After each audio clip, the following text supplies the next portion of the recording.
모세의 부모에 대한 믿음, 모세의 부모는 이런 믿음을 가지고 있었다라고 말하는 거죠. 어떤 믿음이었습니까? 그 당시 바로가 유대인들이 번성하는 것을 두려워했어요. 왜냐하면 이집트, 애굽은요, 그 당시만 해도 왕조가 자주 뒤집어졌어요. 우리나라는 제대로 사실은 잘 안 서 있을 때죠. 사실 뭐 고조선 시대나 이렇게 될 텐데요. 왕조가 자주 바뀌었어요. 그래서 이민족이 들어와서 애굽을 정복해서 왕조를 세우기도 하고 뭐 이렇게 바뀌었어요. 제가 정확히 기억은 안 나는데 이때 애굽 왕조는 아마 23왕조, 20왕조 뭐 이렇게 말할 정도니까요. 그만큼 나라가 바뀐 거예요. 우리나라 치면 고려시대, 조선시대 뭐 이런 식으로 바뀌었는데 그냥 단순히 그 애굽인들에 의해서만 나라가 바뀐 게 아니라 이민족들이 들어와서 중국처럼 그 나라의 왕이 되기도 하고 다스리기도 하고 다시 또 애굽 본토인들이 또 다스리기도 하고 뭐 이랬습니다. 그래서 모세 요 시대는 애굽 본토인들이 다스릴 때고요. 요셉이 들어가서 총리할 때는 이민족이 들어와서 애굽을 다스릴 때예요. 여러분이 이민족이 애굽을 다스릴 때는 이민족들한테 굉장히 관대합니다. 관대해서 이렇게 벼슬도 주고 그렇게 많이 해요. 높은 벼슬도 주고. 중국의 역사를 봐도 그래요. 그래서 그런 차이가 있습니다. 그래서 애굽 본토인들이 다시 또 이민족들에서 나라가 뺏길까 봐 굉장히 예민했던 때입니다. 근데 자기들이 종으로 삼고 있는 그런 히브리인들이, 유대인들이, 그 당시엔 히브리인들이죠. 이스라엘 사람들이 너무 이렇게 수가 기하급수적으로 막 불어나기 시작하는 거예요. 너무 자손이 번창하기 시작하는 거예요. 그래서 이들이 만약에 반란 일으키면 어떻게 될까 하는 두려움에 빠졌습니다. 그래서 히브리 남자들을 다 죽이라. 이렇게 이제 명령을 내리죠. 아이들이 태어나면 다 죽이라. 이렇게 명령을 내립니다. 근데 모세의 부모는 그 명령을 거절했다는 거예요. 왜냐하면 믿음으로 거절했다. 당장 왕의 명령을 거절할 정도의 믿음이었다. 이렇게 말하죠. 무엇을 보고 그랬습니까? 아름다운 아이임을 보고 그랬다. 그렇게 말하는데 이 아이를 통한 하나님의 뜻을 생각을 해보는 거죠. 사실은 성서는 위에 있는 권세들에게 굴복하라, 왕들에게 굴복하라, 순종하라 이렇게 가르쳐요. 그런데 그렇게 가르치면서 또 하나 굉장히 엄중한 명령을 하고 있는데 그러나 단 하나님의 명령과 배치될 때는 하나님의 명령에 우선권을 가져야 된다는 거예요. 그래서 이때 모세 바로의 명령과 하나님의 명령이 배치되는 거예요. 왜냐하면 생명은 하나님 주신 겁니다. 그건 왕이라 할지라도 부모라 할지라도 함부로 할 수 있는 게 아니었다라는 거죠.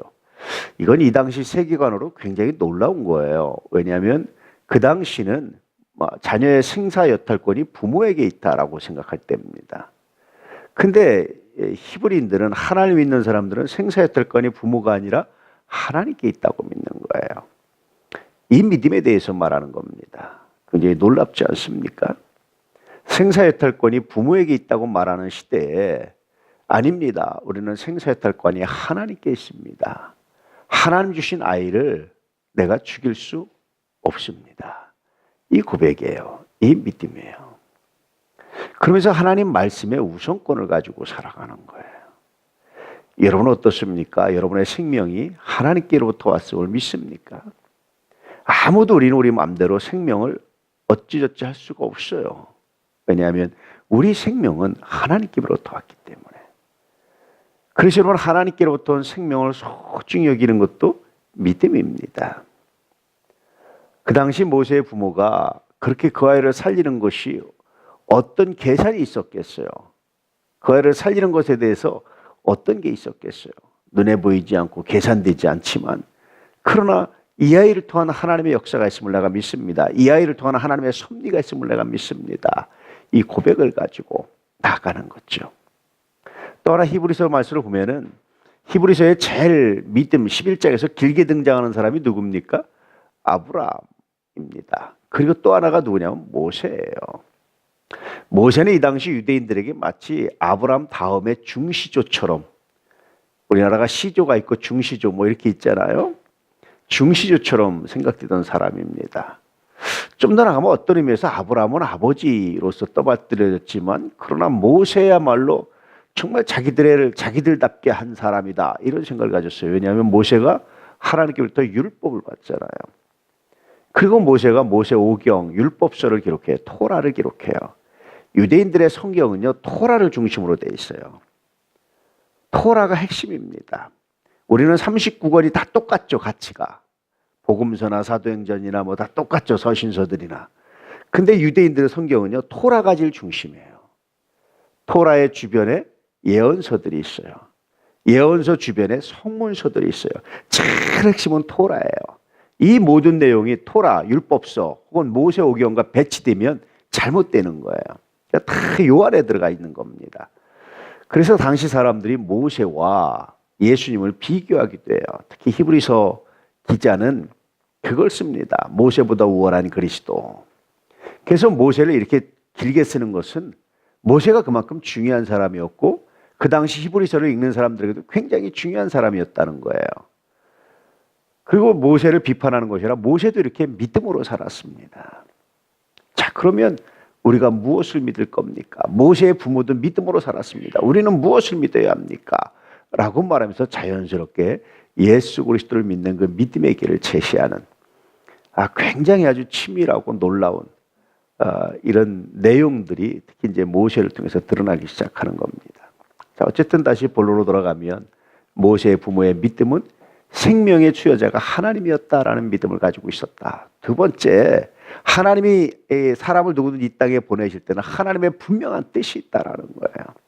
그런데 특히 모세를 보니까 더더욱 범상치 않은데 이 범상치 않은 아이 가운데 하나님의 뜻이 분명히 있음을 알고 왕의 명령을 거절했다는 것은 목숨을 내놨는데 목숨을 내놓고 모세를 보호하고 감추었다. 이렇게 말해주고 있는 거죠. 세 번째는 하나님의 뜻의 우선성을 어떤 것과도 비교할 수 없는 가장 최우선적인 순종의 대상이 바로 하나님의 말씀이다라는 것을 믿음으로 부모가 가지고 있었다라고 말씀해주고 있죠.